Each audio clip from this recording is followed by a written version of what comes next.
Well, hello you. Let's talk about changing strings, shall we?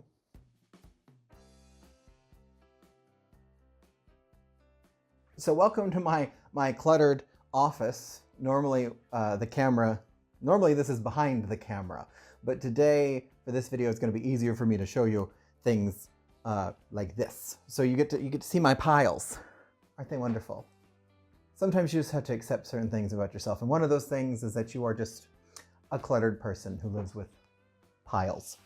So, like I said, today we're going to talk about changing strings, and I have my viola here, and you might be able to see there's only 3 strings because I haven't been playing it a lot in the last few years, and I opened the case one day and the A string was just broken. So we're going to go ahead and change those strings. There's a few different reasons that you should change your strings. Obviously, if you have one that breaks, but you should also change your strings every once in a while because they become dead after so much time being played. And that's just when it becomes harder to make a sound on them. And that really depends on how much you're playing. If you're not playing a whole lot, you know, they can last for a long time. If you're playing every day, a lot every day, you're probably going to have to change them every few months to have the best sound going. Now these, I will admit, needed to be changed a long time before this one broke, and these ones have been very dead for a very long time. But like I said, I haven't been playing viola a whole lot in the past few years, so I haven't done it. So we're going to do it today.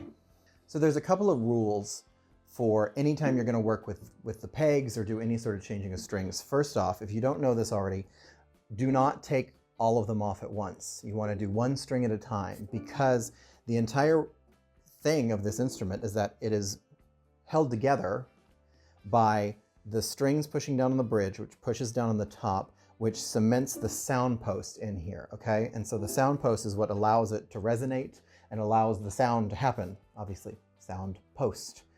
And if you take all of the strings off at once, that sound post can fall over. And while it's fairly easy to put a bridge on and position that, to do a sound post, you need this special tool, and just trust me, one string at a time. So the other rule is once you get the strings to a sort of tightened position, don't ever turn without having some sort of sound going, whether that's the plucking or the bow, you know, because that's how you can break a string really easy. Like a guitar string, you can pretty much turn forever. Well, not forever, but for a long time before it will break. These guys, not a lot. I should also say the changing strings methods I'm going to show you work for violin, viola, cello, and bass to an extent. They have mechanized pegs up here that work differently, and they are not going to have any fine tuners, which it's a little bit different, but the basic principles are the same. One other thing that's really helpful to know when you are changing your strings out is what brand is what, because it can be easy to mix up the different strings. Like if you're on the violin, you're not going to mix up the E and the G because the difference is so obvious. But like the A and the D can sometimes be tricky. So most string brands will have, they've got colors down here. There's like the winding, the string at the bottom of the string. And then there's winding at the top. And on every string brand, one or the other will be a different color. The ones I have on this viola right now, these are Ava's is the brand of this string. And these, all of them are this green and black stripe at the bottom. But the tops have different colors based on what string it is. Like the A string is this lovely little pink. No, the A string's black because that's the broken one. But the point is they have different colors. The ones I'm going to be putting on, these are Dominance, which are a less expensive brand. I like the sound of the Avas on this viola better. But like I said, I am not playing it very much these days, so I went with the, still a very good string, but the cheaper string. And Dominance, they all are purple at the top where you wind into the peg.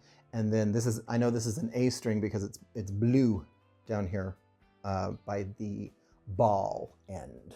That's what that's called. Most strings will be a ball end string. Some of them will be a loop end. That's a lot more common on violin E strings.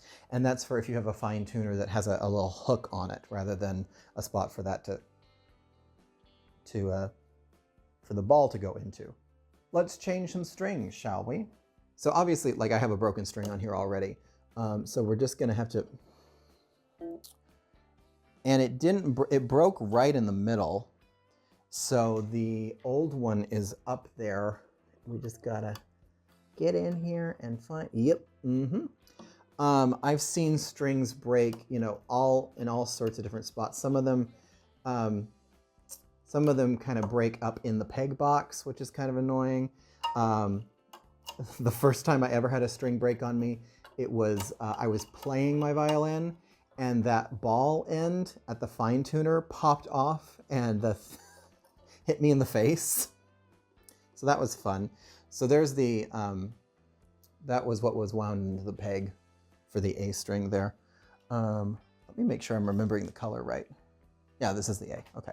What you want to do is you want to find, sometimes you may have to move one of the other strings out of the way for a minute. And if you need to do that, you can loosen it and not all the way, and then pick it up and move it over. And I'll show you this in a different shot. And then tighten it back up a little bit so that it's just on the side over there out of the way. Didn't need to do that, but I thought I'd talk about it while I was thinking about it. Now, based on the anatomy of your peg, you may have to do some finagling. As you can see, like you can, I don't know, maybe you can't see. I'm not sure how good this camera is focusing at the moment. But there's the hole for the string, where the string goes, is right here. And that's where the edge of the peg box is. So I'm gonna have to wind it over a little bit.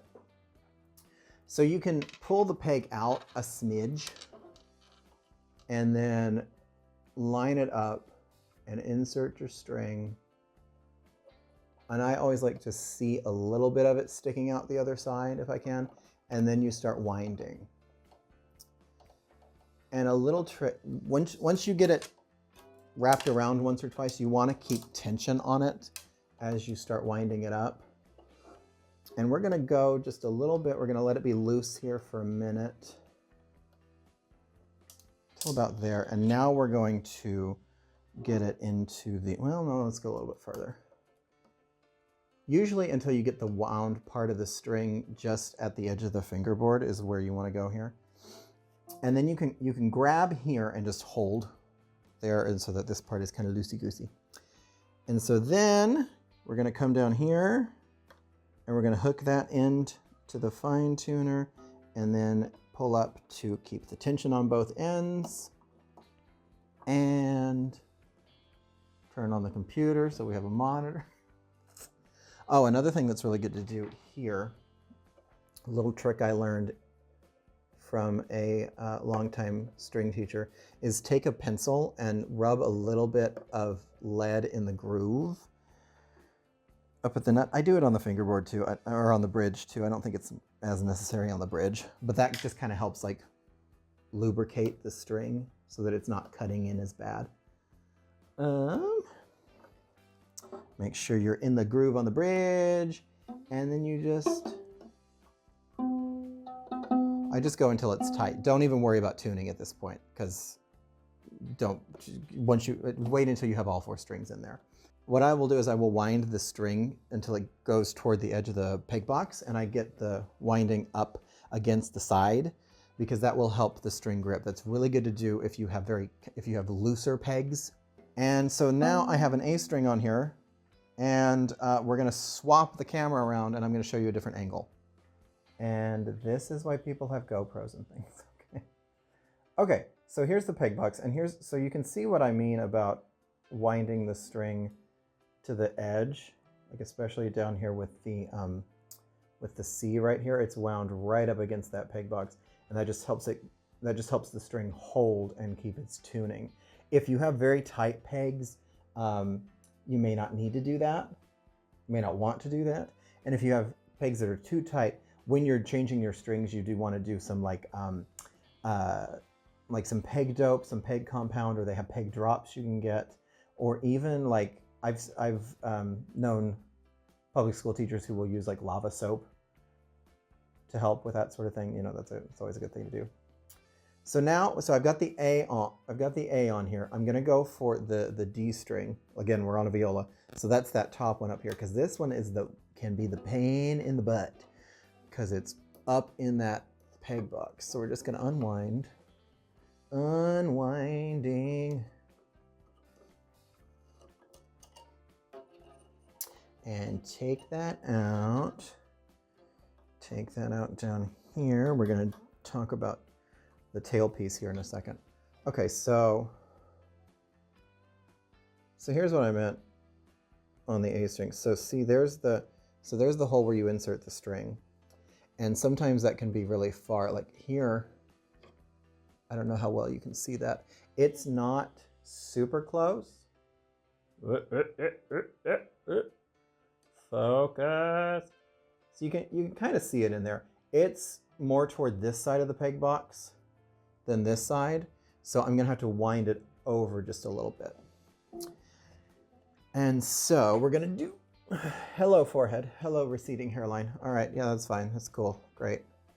So I'm gonna do my little pencil trick.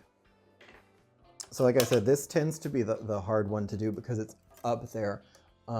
And I'm gonna do it at this weird angle so that you can see.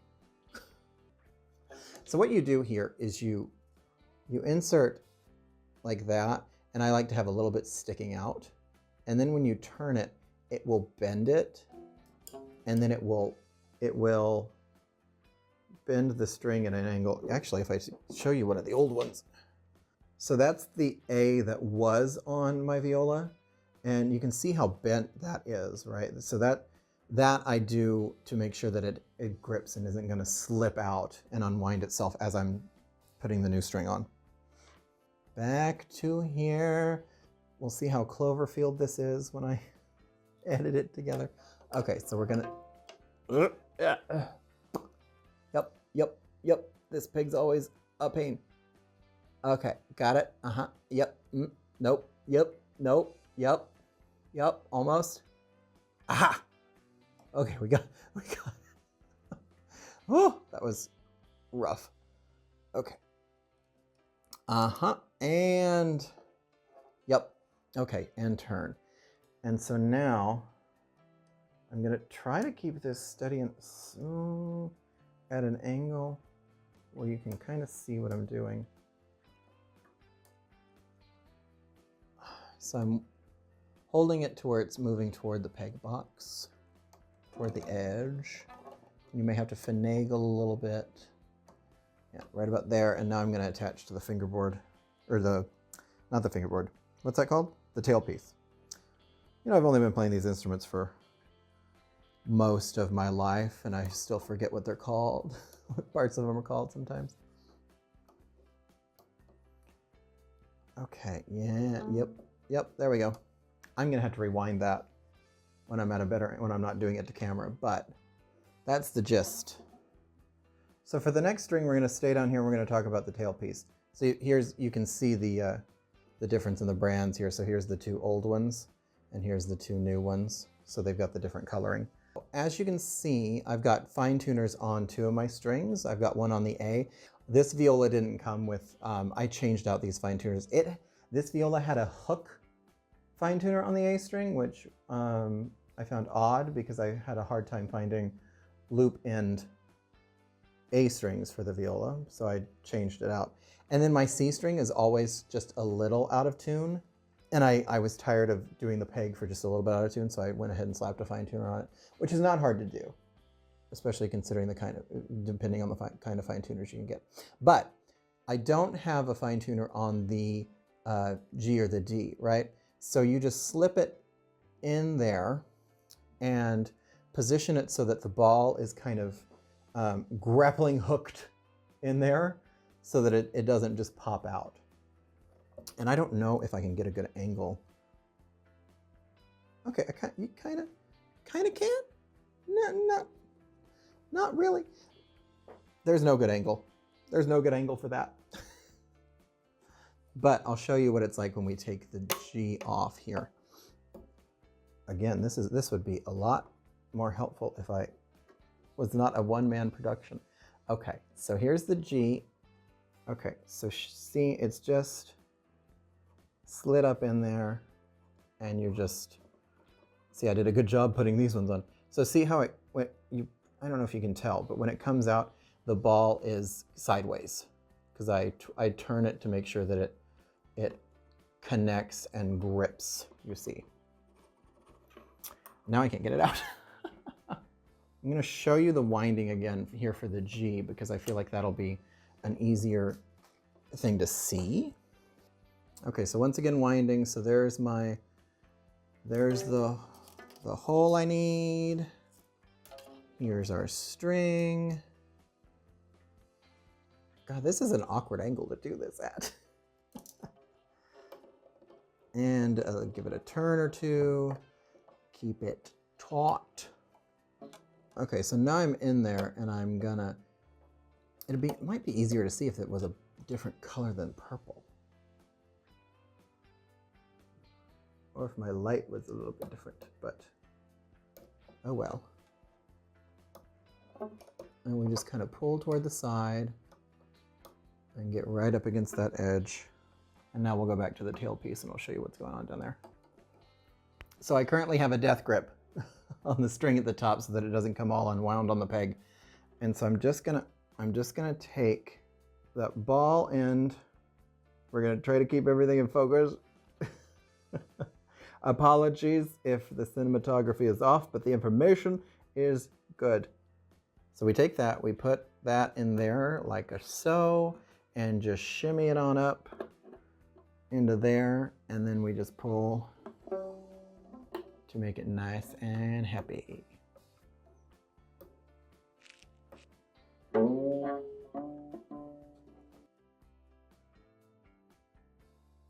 You want to make it to where there's not too much traffic in the peg box. So you can see the D has to come up over the A, so you don't want to wind all of the A up under that. If you need to move a string over to get it out of the way, you just loosen a little bit and kind of pull it over here, and then tighten, not very tight, but just enough to where it holds it like that. And then you can do whatever.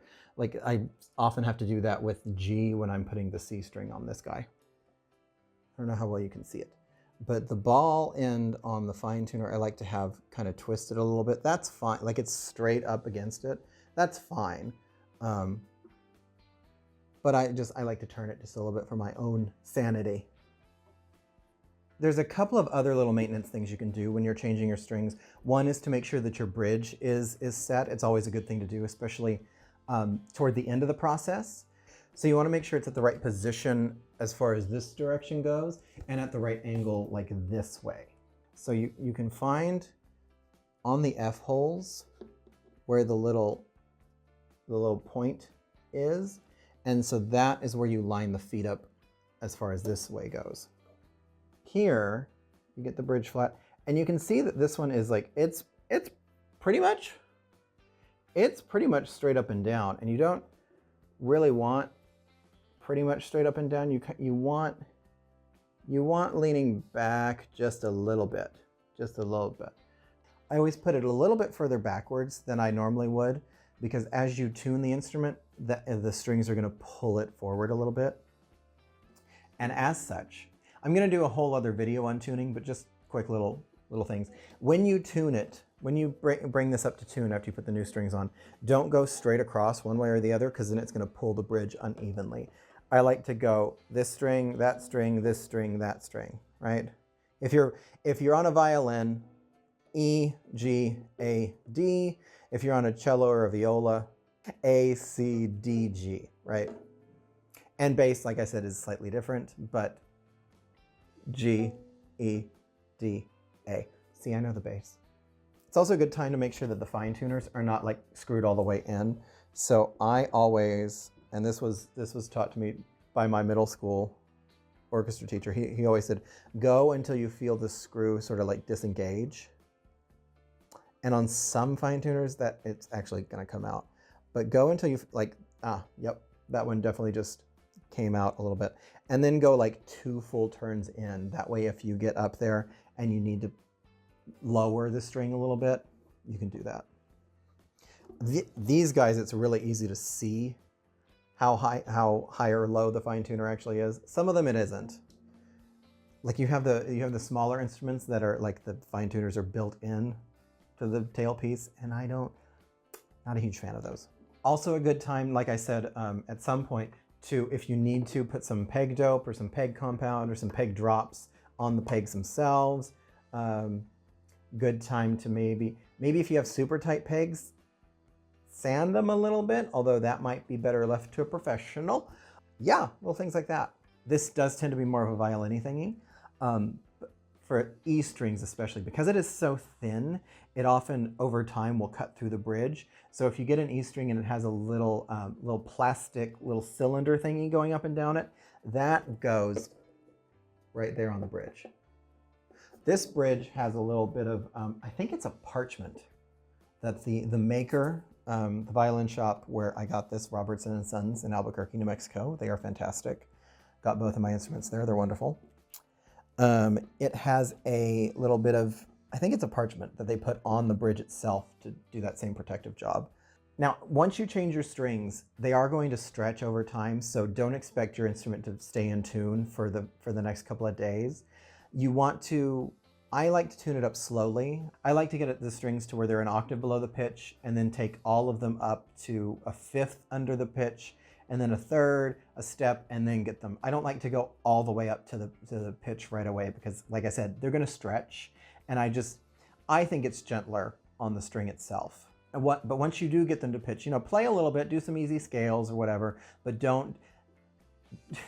I made the mistake once in college of changing my strings and then proceeding to do some practice I needed to do for intonation on a passage for a piece. Don't do that. Learn from my mistake. That was not a good idea. That's changing your strings on a string instrument. I hope you got something out of that. If you have any questions, leave a comment. Let me know if I left anything out. Any little tips, tricks that you guys know of. I always like learning those sort of things. And if you haven't watched it yet, go ahead and check out my video on how to actually tune, which is just a general, not just after your strings are wildly different because of the change, but anytime you need to tune. Check out that video. Subscribe, like this one. Check out all the other videos. I got cool stuff. At least I think it's cool. All the cool kids will think it's cool.